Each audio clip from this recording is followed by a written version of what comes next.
You just got paid. Money in the account. Feels good. Then comes the thought, maybe I should save some of this. And suddenly that same money feels different, heavier, like losing something instead of keeping it. That feeling is not weak willpower. That is your brain working exactly as it evolved to work. The brain that kept your ancestors alive treats every saved dollar as a loss right now, and it treats spending as a reward right now. The math says save, the brain says spend. The brain wins. Today we are pulling apart why your brain hates saving money. 3 quiet bugs in human wiring that cost you more than any market crash ever will, and the 5 fixes that actually work. Not motivation, not budgeting apps, systems that work even when willpower does not show up. Wealth killer number 1. Your brain is terrible at time. Specifically, the brain does not feel the future the same way it feels right now. There's a name for this, present bias, or hyperbolic discounting if you want to sound clever at dinner. Imagine I offered you a choice, $100 today or $110 next week. Most people grab the 100. Same offer, but pushed out, $100 in 1 year or $110 in 1 year and 1 week. Suddenly, everyone waits. Same 1-week wait, wildly different decisions. Because future you is basically a stranger. Brain scans show it. When you think about yourself in 10 years, the same neural circuit fires that fires when you think about another person. So saving for retirement feels like sending your money to a stranger you barely know. Spending today feels like a gift to yourself, your favorite person. Of course, the brain picks now. The real cost of this bug is the math. $1,000 saved at 25, earning 7%, becomes about $15,000 at 65. $1,000 saved at 45 becomes about $4,000. 40 years of compounding versus 20 years. Same effort, almost 4 times the wealth. The price of present bias is not the $1,000 you spent today. It is the $11,000 you will never see at 65. Wealth killer number 2. The brain treats losses as roughly twice as painful as equal gains. 2 psychologists named Kahneman and Tversky won a Nobel for showing this. Lose $100, it hurts. Find $100, it feels good. Half as good.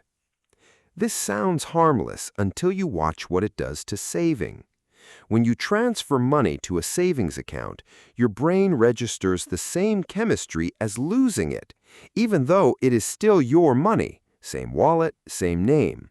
Your hunter-gatherer brain just sees the checking number go down and panics.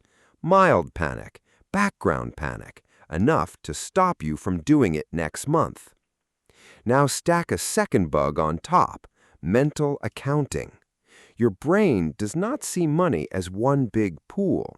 It sorts dollars into invisible buckets: salary money, bonus money, tax refund money, tip money, birthday money.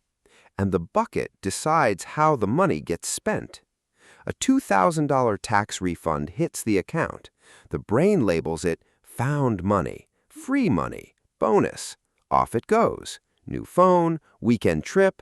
The same $2,000, had it come from your salary, you would have thought twice. Watch what these 2 bugs do together. Loss aversion makes saving your salary feel painful. Mental accounting tells your brain that windfalls do not even count. Result?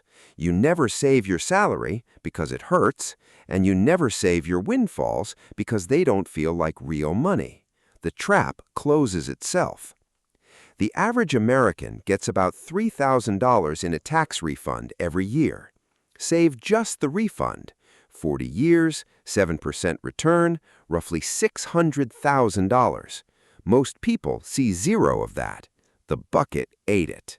So, how do we work around a brain wired against us? We do not fix the brain, we design around it. Fix 1. Friction in the right direction. Move spending further away.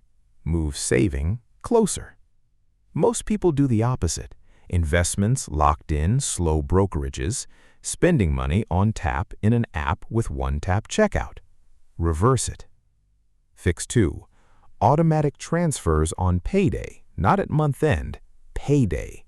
Money your brain never sees sitting in checking is money your brain never grieves. Out of sight, out of loss aversion. The most successful savers in studies do not have more willpower, they have less choice. The decision happened months ago. Fix 3. The default trick. Researchers studied 401k enrollment.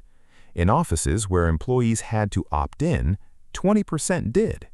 In offices where they were enrolled by default and had to opt out, 90% stayed in. Same people, same money. Different default. The brain prefers whatever requires zero action, so make saving the zero action path. Fix 4. Bucket your windfalls before they arrive. Decide in January what happens to your tax refund, your bonus, your birthday cash.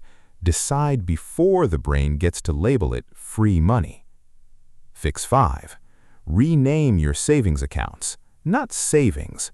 Call it future house, sabbatical year, first car for the kid. Mental accounting cuts both ways. Give the bucket a name your brain wants to protect, and the same dollars stop feeling like a loss. They feel like building something. None of this is motivation. None of it requires you to feel different about money. It just requires the system to be smarter than the brain is. Wealth is not what you earn. Wealth is what you keep that compounds. Your brain will fight you on this forever. The people who win are not the ones who feel different about saving. They're the ones who never let the brain vote in the first place. Automatic, default, renamed, out of sight. That is the whole game. What is one bucket you are going to rename this week?